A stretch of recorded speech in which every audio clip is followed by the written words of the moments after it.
Hello, friends, students, and parents. Welcome to Concept Clarity for Physics and Maths. And this is Navito here.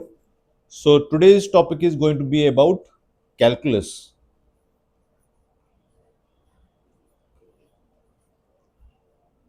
Under calculus, today we are going to cover derivatives. This is what we are going to see in today's session. So, I'll clear this.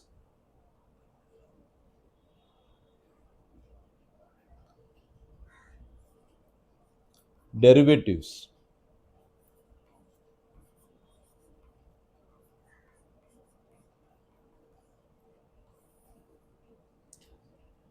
Derivative is also called as differential calculus. It's also called as differential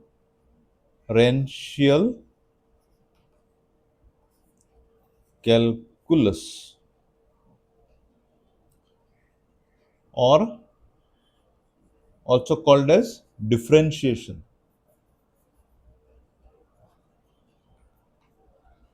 Differentiation is what is also called as, and you very popular term you will come across in physics. Okay, what does differentiation mean? Differentiation, you're you're dividing. Right? Differentiation means dividing things.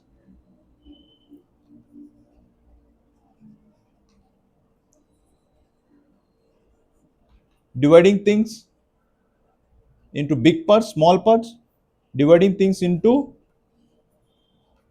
small pieces, small parts.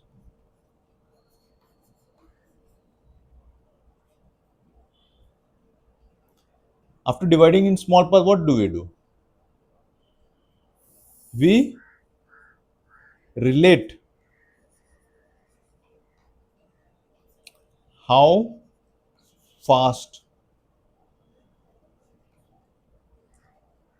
something, let us call it something for now, something is changing with respect to another thing, another thing. You don't get confused with this something and another thing. They're two different. These are two different parameters. We will relate one of the parameter how fast that parameter is changing with the other with this other parameter. Okay, this is also called as rate of change. Differentiation is also called as rate of change.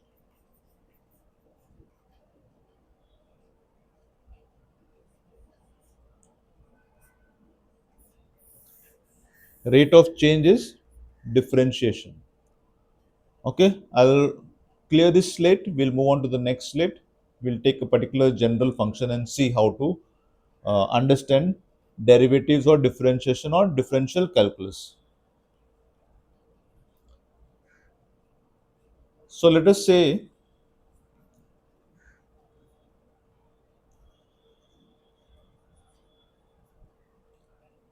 a function of x. Okay, so we have this graph here.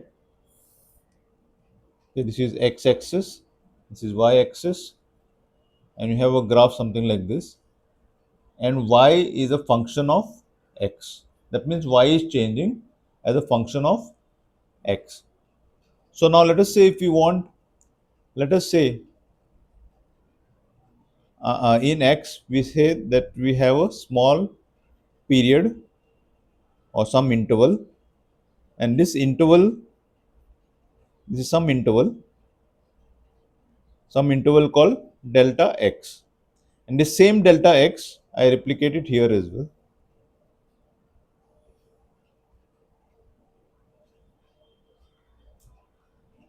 Delta x is same. Okay, so I have uh, two changes of delta x, that is for different positions, right? This is one position for delta x, this is another position for delta x. So for this position of delta x there is a change in y. Right? There is a change in y.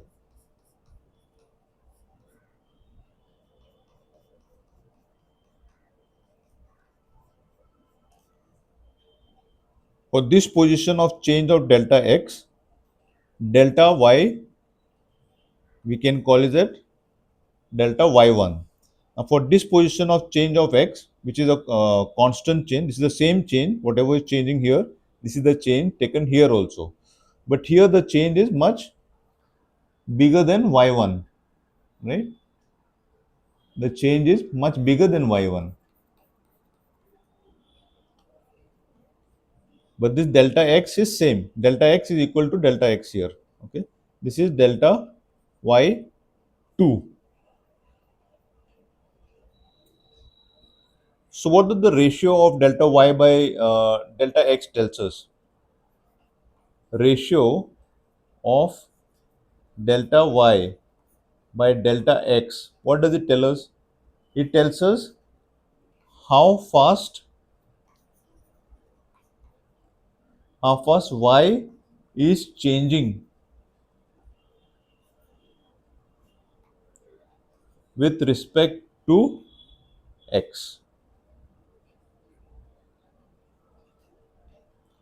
right? It tells us how fast y is changing with respect to x. Higher the value of this ratio, if this ratio is high,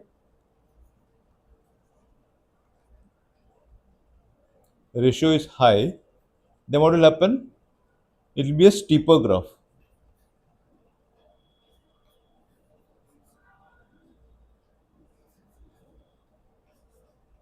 Right? This graph here is steeper than this graph here because this delta y is of a bigger, higher magnitude than delta x, and delta x is same, and this is smaller magnitude. So delta y1 by delta x will be a smaller value compared to delta y2 by delta x, right? Delta y2 is greater than delta y1. That's why delta y2 by delta x will be a steeper slope. It will be a steeper slope. And the ratio is small, then it will become a, what will be? It will not be steeper, not steeper, right? It will be more like a sleeping, it will be more like a sleeping line. Okay. So I'll clear this out. We'll come to average slope now. I'll clear this. If you have written this, I'll clear this out now. If you have taken a screenshot, whatever you need.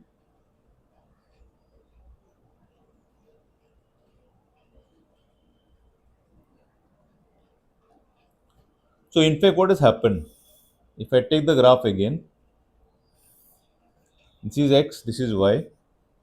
If I take the same graph, this is y as a function of x, right? So that means if I can draw a triangle here, right? This is the change in x, delta x, right? I can plot the change in y. This is delta y. This is delta y.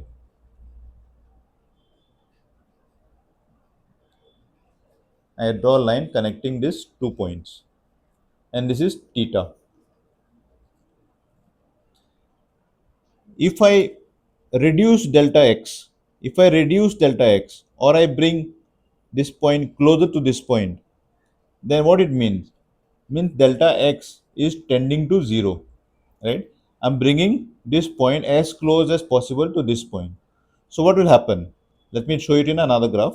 I'll clear this. I'll show it in another graph.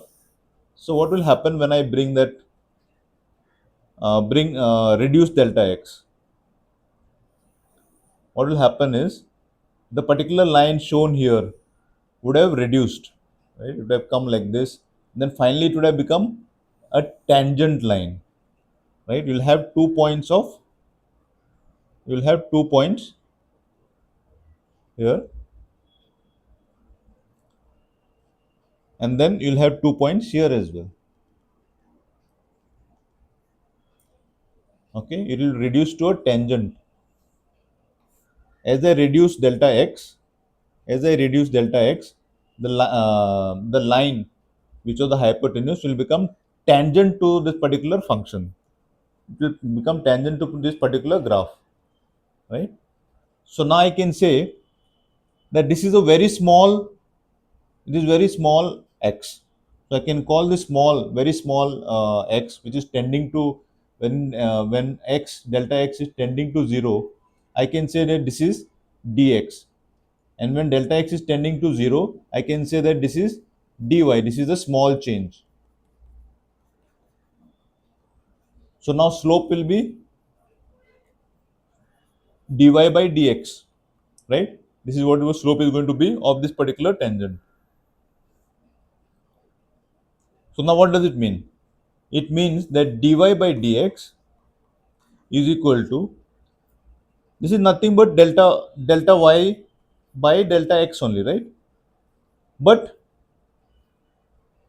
limiting function when x tends to 0.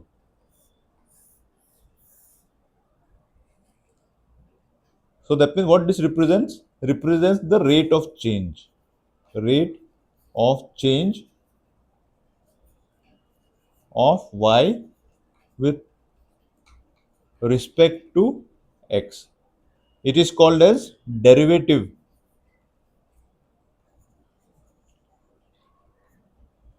of y with respect to x. Okay, rate of change of y with respect to x, rate of change of y with respect to x, rate of change of y with respect to x when x tends to 0. That means x, the size of x is becoming very small, right? Then we can say that the small change is rate of change of y, that means derivative of y with respect to x. That means how much y changes for a change in x, and this is for very small values. This is for very small values. That means when x is tending to 0.